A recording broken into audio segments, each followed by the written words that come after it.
Yeah, I've said this before. Whenever we played New England, sometimes whenever you go up a man, I think the expectation is that you're gonna go and score many goals. And when you're playing a team like Seattle, regardless of where their record is right now, there's a lot of talented players that they have in their team, and they were always going to make it difficult. And I was really proud of the way that we came out in the first half. Even though we give up the early goal, I still feel like we were pushing the game in the right way. It was kind of against the run of play.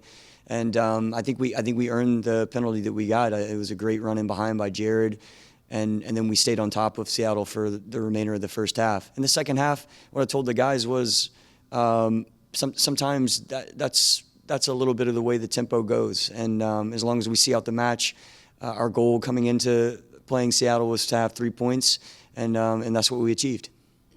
And Christian showed his presence, obviously, on the go-ahead goal. Obviously, you're targeting him, but Myrtle also had an influence. Yeah, I'm glad you point that out. Number one, Christian Benteke, another brace, another couple goals to add to this season, and that's fantastic.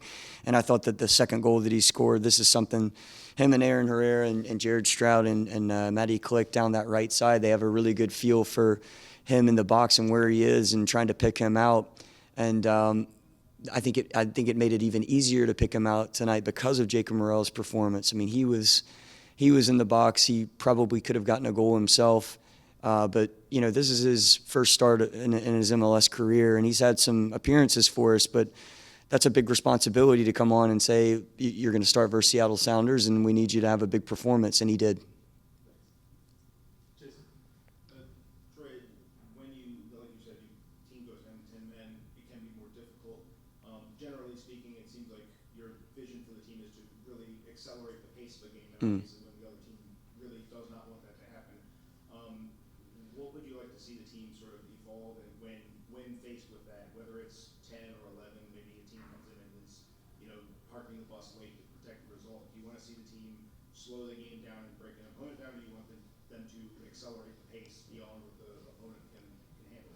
Yeah, I think you saw us have a little bit more of the ball tonight, particularly in the first half.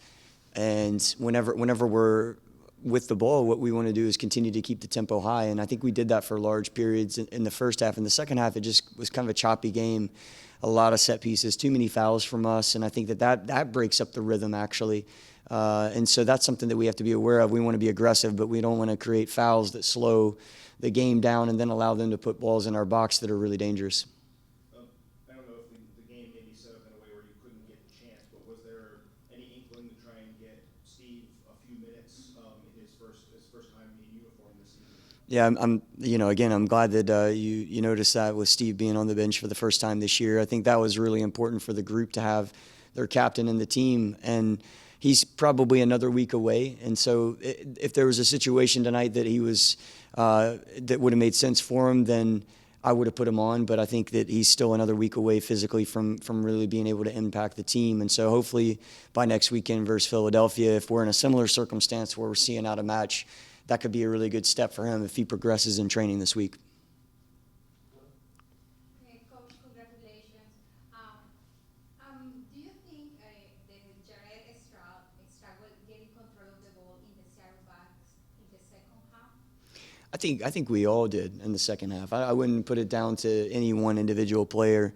I think we had a really hard time just being able to settle the game down, move the ball, and keep that tempo that we had in the first half. And so that's something that we have to continue to work on whenever we are in an advantage like that and a team is down a man. We have to be able to find the free man and progress the ball calmly up the field. And so it was just a little bit too erratic from us in the second half. Hey, Coach.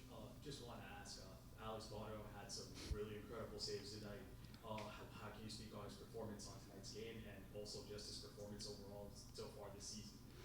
Yeah, I mean, one more time, to stay focused and stay dialed in, even though the circumstances are us up a man and up a goal, in every position is very, very important, but particularly in goal. And so there were some big chances from Seattle tonight and big saves from Alex Bono. I think that he's been performing well all season long. And I was asked this the other day by Steve. He's earned the number one position, and now it's his job to keep it, and he's going to keep it with performances like that. Thank you for speaking with us.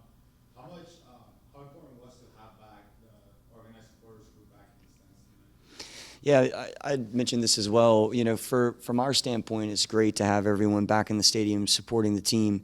And what we wanted to do was put together a performance tonight that was 3 points and that they could be proud of the performance as well, just beyond the win.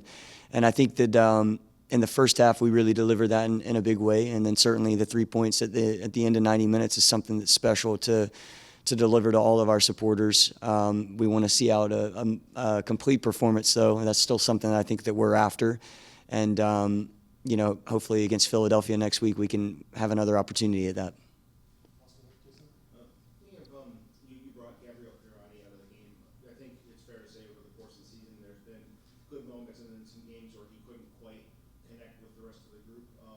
Where's the next step for him, given that tonight it seemed like not that many touches, not a heavy amount of involvement going forward? Yeah, I thought he was dangerous in the first half, and I thought he was really close in the second half to potentially breaking through. There was one play in particular that he was almost in on goal. And New York City last week, I thought he had a really good performance as well. I think he's continuing to grow, and our players are continuing to understand what his skill set is in order to really highlight the advantages that he gives us. The change really was down to just getting someone like Martin, who drops a little bit lower. We wanted to have another number in the middle of the field, and Martin's a guy that helps settle us down. He's really calm on the ball. So that was really more the decision than anything individually that Gabby didn't do.